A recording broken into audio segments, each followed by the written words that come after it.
Elon Musk says the October 10th event will be one for the history books. And this is the cover image, if you will, of this event. It's titled We Robot, with a close-up view of one of Tesla's camera systems that does appear to look like an eye. Now, with that said, today Tesla is having its biggest red day in quite a long time. Tesla stock at the time of recording this video is down about 1%. So what's going on? Because it's actually very weird. China just announced more stimulus efforts, and other Chinese stocks are doing well, but not Tesla as much. The latest measure of stimulus is that the China's government is considering a 1 trillion won, $142 billion of capital injection into the country's big banks to encourage lending. There was also verbal support from China's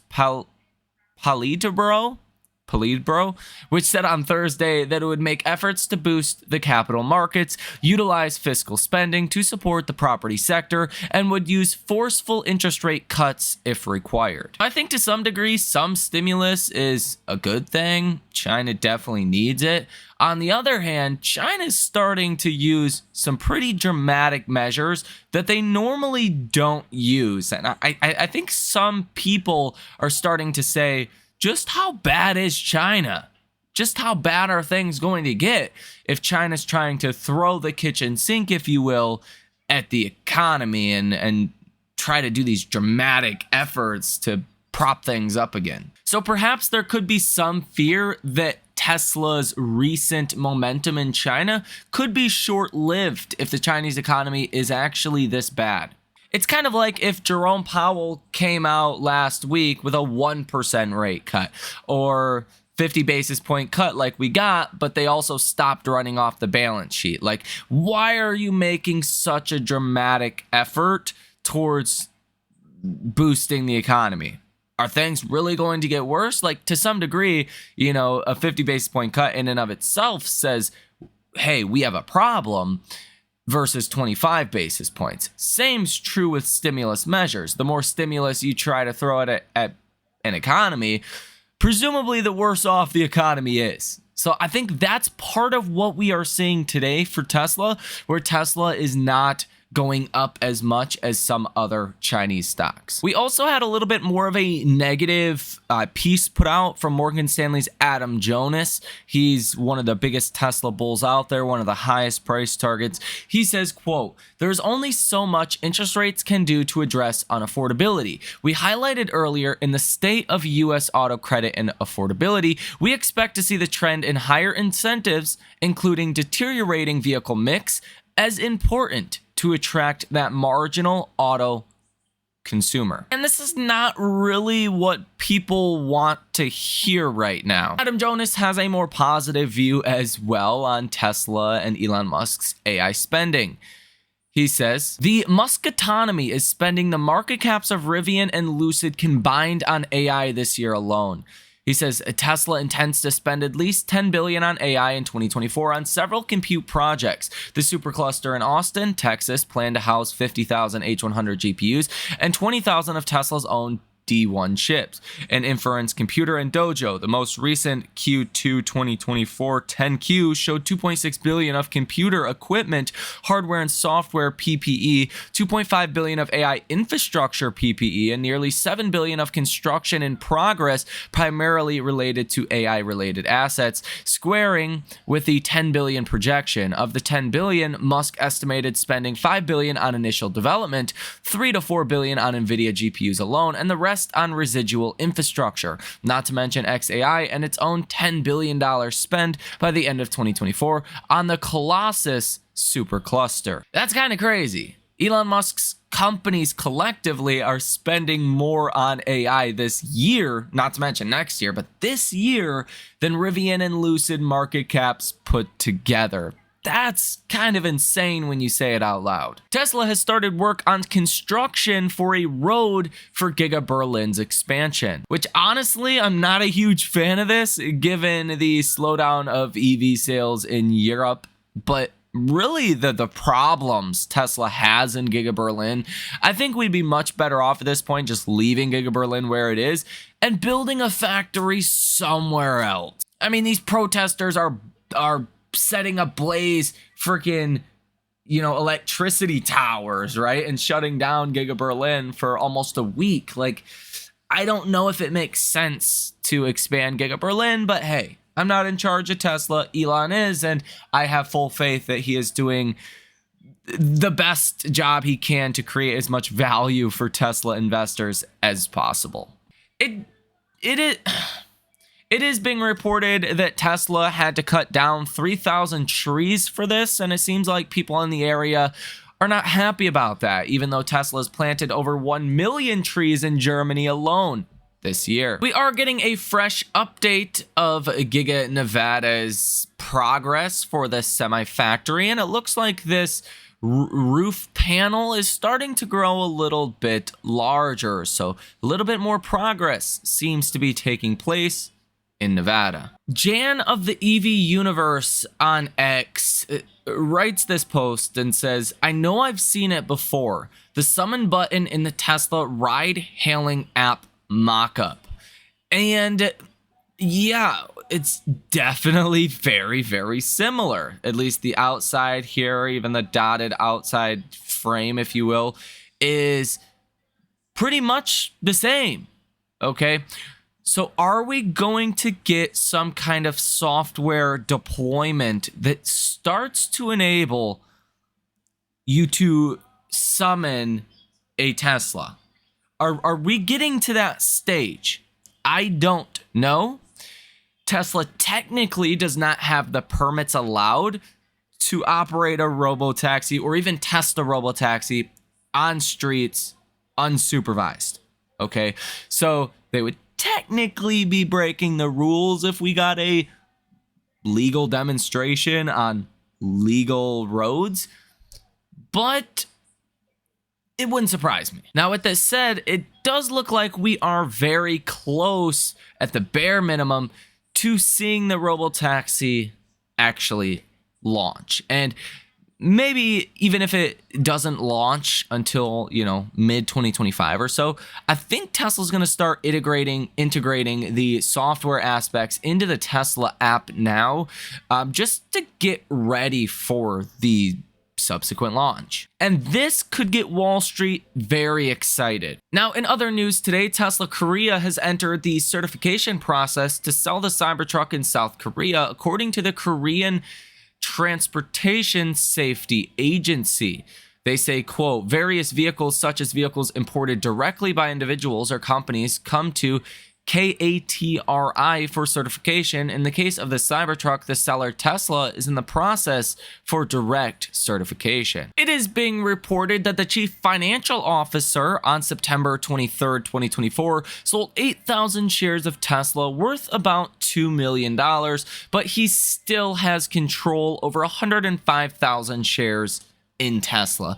I want you guys to keep in mind that yes, this could be a reason for Tesla's weakness today. Nobody likes to see insider selling, but remember, there is hundreds of reasons, if not thousands of reasons, someone would sell stock. Okay?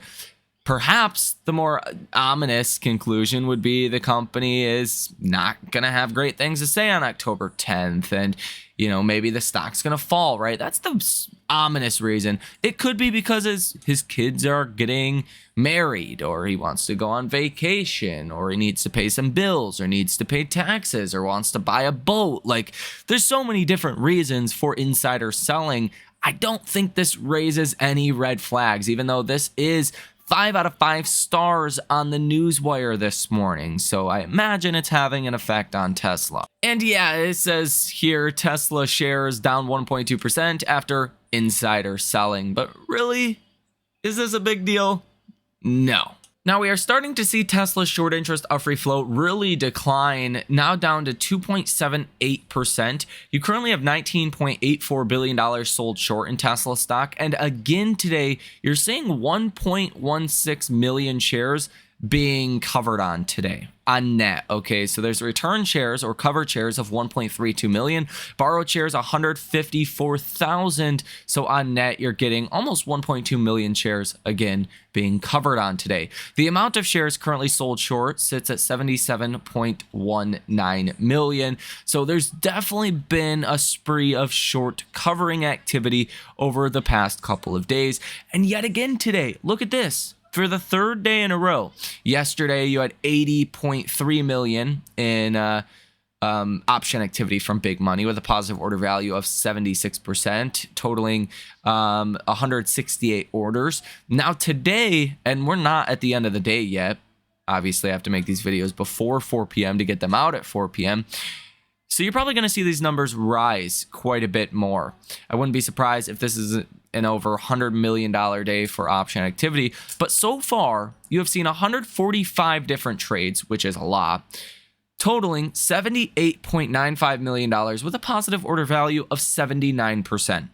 Like, this is another big day of option activity. Now, if you take a look at the entirety of the option activity today, you have volume on the call side of about 61%, volume on the put side of 39%.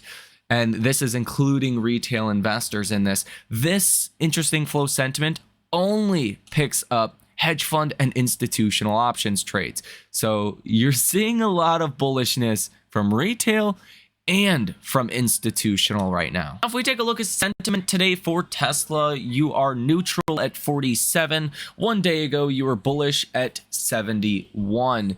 So not as bullish today as we were yesterday, but clearly, I mean, the stock's down today, so that's what tends to happen. Message volume is high at 61. Yesterday, it was normal at 51. Participation ratio today is high at 56. Tesla continues to run about 4,000 different ads with Google. Tesla's global inventory numbers are falling a lot now for the Model 3, down to about 3,600 vehicles in global inventory. The Model S down to 2,300, Model X down to 3,400, and the Model Y is down to 5,400. Percent of stocks currently trading above their 50-day moving average is back up to 61.2%, up 4.5% today, or 4.5% of stocks are breaking above their 50-day moving average. This is actually a pretty good day for broader markets. This really comes following durable goods orders month over month that came in at 0.0%. The estimate was negative 2.6%. Last month was revised down from 9.9% to 9.8%, so not a big deal there. So durable goods orders came in better than expected. I think these numbers are fishy, if you want my opinion. I don't know how those numbers are accurate. That's kind of hard to believe, in my opinion. Nonetheless, you had GDP that came in at 3%. The estimate was around 2.9%, so that came in a little bit stronger than expected. And basically everything else came in a little bit better than expected, including initial jobless claims that came in at 218,000. We were expecting around 222,000. So these are the lowest initial jobless claims since May of this year. And that's also getting Wall Street pretty excited today. But it is good to see that big tech is not the only thing that is working, or it's not leading the markets. Meta's red, Amazon's red, Microsoft's red, Google's up almost 1%, Nvidia's up almost 1%, Apple's up 0.5%. But if you look at the RSP today, this is the equal weight S&P. The equal weight S&P is up almost 1% today, and the headline S&P is up about half of that, just around 0.5%. So you're actually seeing the broader markets rallying much more than big tech. And that's a more healthy sign for markets. We did have pending home sales month over month that came in at positive 0.6%. We were expecting 1.2% positive, so that's not great, lower than expected, not as many homes being sold. But pending home sales year over year came in at negative 3%. We were expecting negative 6%. So real estate still is in a bad place, but it could have been worse. Now, Kansas Fed manufacturing data, this is what kind of soured some of the mood today, because we just got Richmond Fed manufacturing data that came in really bad, and this Kansas Fed manufacturing data came in really bad as well. The manufacturing index came in at negative 18. We were expecting positive 9. So that's a big downward surprise. Kansas Fed Composite Index was expected at +2. We came in at -8. So, like, not good news for the manufacturing sector again in the Kansas Fed data. But good news is we didn't really hear anything from Powell.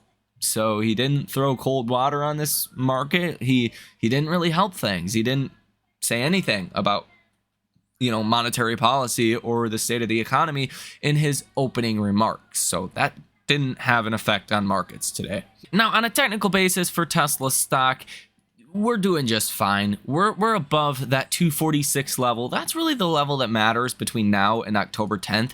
If we do get downside, you want to stay above that level. Really above 250, you want to stay above. And we're at about 255 today with this downward price action.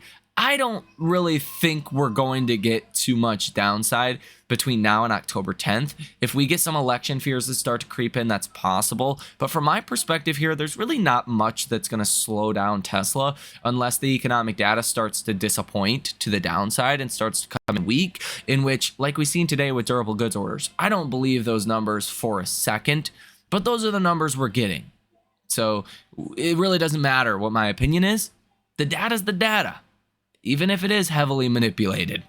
In my opinion, Wall Street is going to react to the numbers that we get. And the numbers that we get from now until the election are probably going to look okay. That's just the sad reality of the way our system operates. And with that said, that means Tesla stock's probably going to rally into the October 10th Robotaxi event.